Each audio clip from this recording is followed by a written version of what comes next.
finally, no, mari-review na natin tong FTR. So, I've had this helmet for more than a year, no.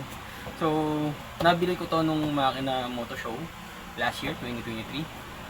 So, nagkaroon na ng bagong makina moto show, which is napuntahan natin, MNS4 din tayo dun helmet na i-review din natin soon, no. So, this is the FTR. Yan. XR2 Pro, solid pink. So, this is a dual visor helmet. And na-score lang natin to ng around 2.3 or 2.4. Hindi ko na maalala. So, yan. Napakasimple lang ng box niya. And may libre siyang dark visor. FTR yung brand. Ayan. And spoiler. Yan, yung spoiler niya kasi natatanggal. Kaya nakahiwalay siya. Siyempre, yung helmet. Tabi muna natin yung box. Ang ganda ng kanyang helmet bag. Premium tingnan mo. Nakatahi siya.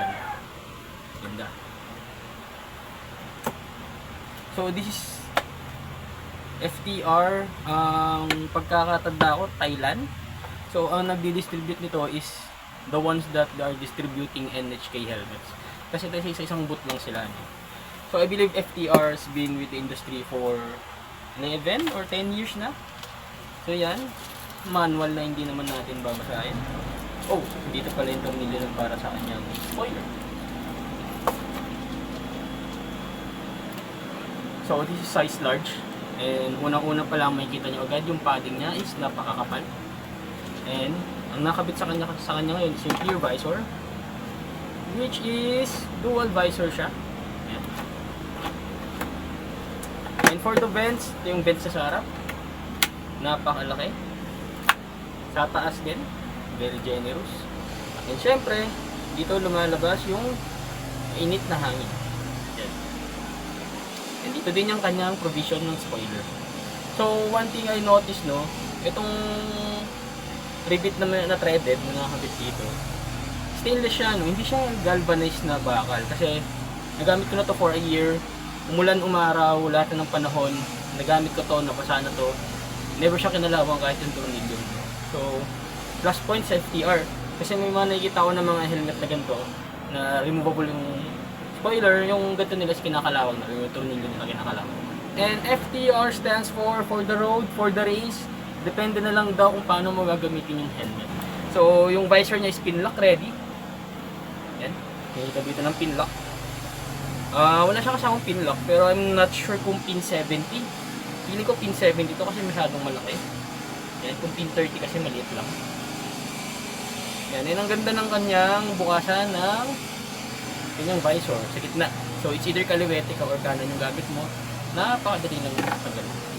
And may lock siya. Yan. Hidiin mo na siya konti. Yan.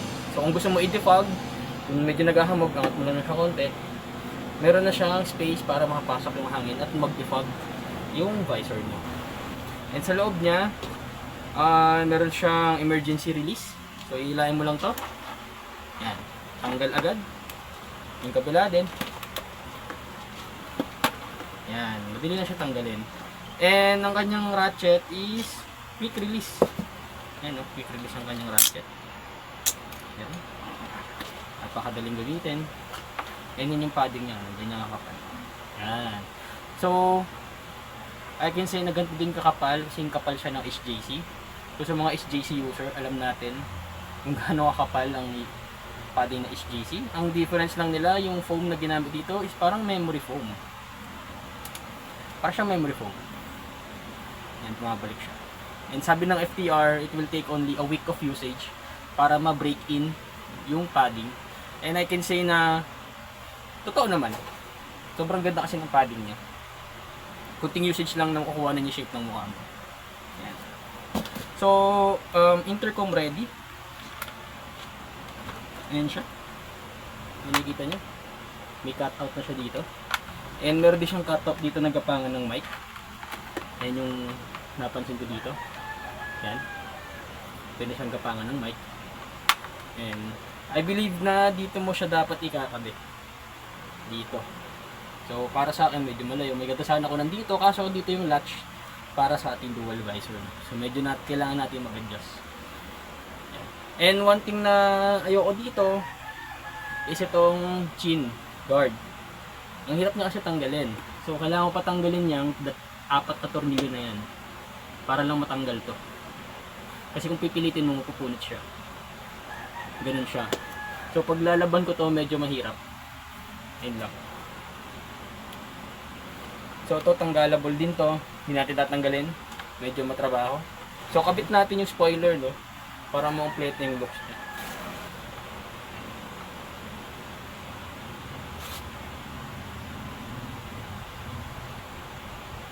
So yan, nakabit na natin yung spoiler. Yan, pogi, di ba?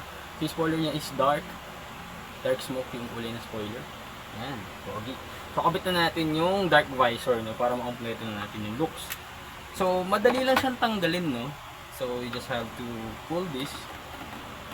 Inaangat ko siya. Yan. Same goes with the other side. Dami siya. Yan, tanggal siya.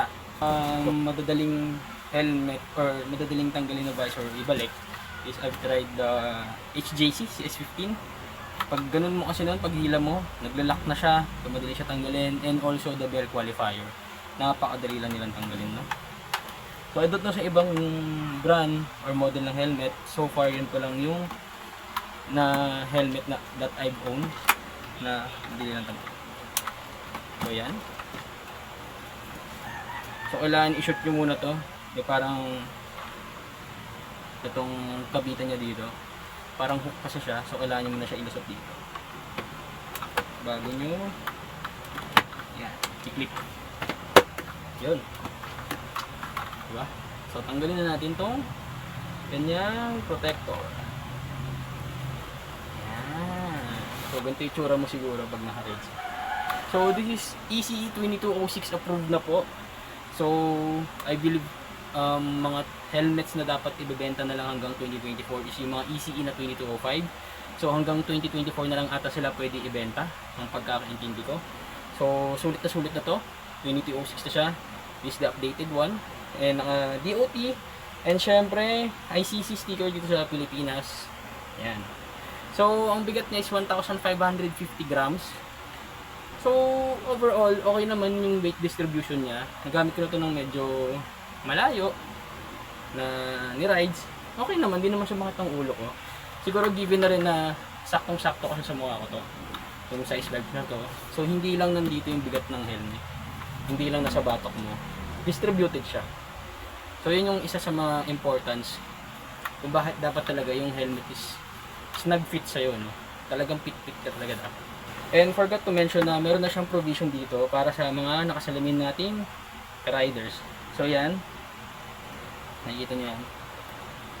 Pwede pasok dito yung arm ng inyong mga salamin kung ikaw ay nagsasalamin. Meron siyang ridge dito. Hindi na mananakit yung dito nyo, hindi na siya babakat. Kasi meron na siya ditong ridge para mailusot yung arm ng inyong mga salamin. So how would I rate this helmet, no? So 3 categories. Style or sa looks, features, and practicality, no? Siyempre sa style bias ko na yon. Ito yung base sa preference ko. So basing sa style nito, I'll rate this 7, no? 7 out of 10. Siguro dahil na lang dito sa spoiler niya, medyo kasi lumihis siya, tumayo. So parang ang preferred ko kasi medyo pantay sa shape ng helmet. So medyo bumabasa na siya or pinantay na lang niya sa anan. And isa pa is dual visor. So hindi talaga ako fan ng dual visor, no? So single visor talaga yung preferred ko.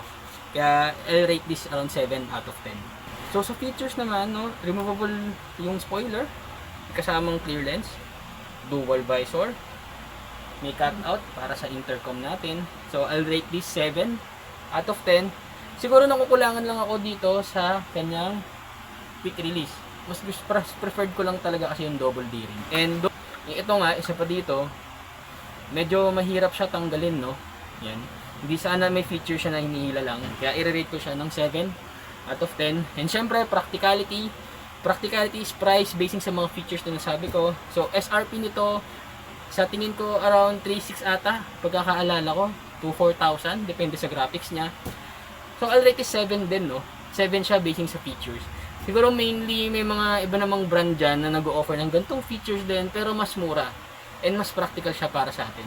Kasi yung 3,000 to 4,000, bilang normal na Pilipino, medyo mabigat siya, no? Parang sa minimum wage earner, parang isang linggong sahod na rin. Di ba? So medyo, ano siya, medyo mabigat siya. So overall average natin dito sa tatlong category, 777 is 7. 7 ang rating natin sa helmet na to. So abangan nyo pa yung mga review natin sa mga helmet. Ayan, ang dadami pa niyan.